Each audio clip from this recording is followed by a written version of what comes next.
عظیم پریشانیوں کا آسان ترین حل۔ حضرت سعد رضی اللہ عنہ سے روایت ہے، نبی کریم صلی اللہ علیہ وسلم نے ارشاد فرمایا، دعوت ذی النون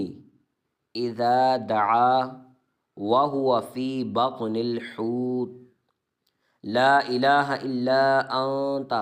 سبحانک انی کنت من الظالمین، فإنه لم يدع بها رجل مسلم في شيء قط إلا استجاب الله له۔ ترجمہ: حضرت یونس علیہ السلام نے مچھلی کے پیٹ میں یہ کلمات کہے، لا الہ الا انت سبحانک،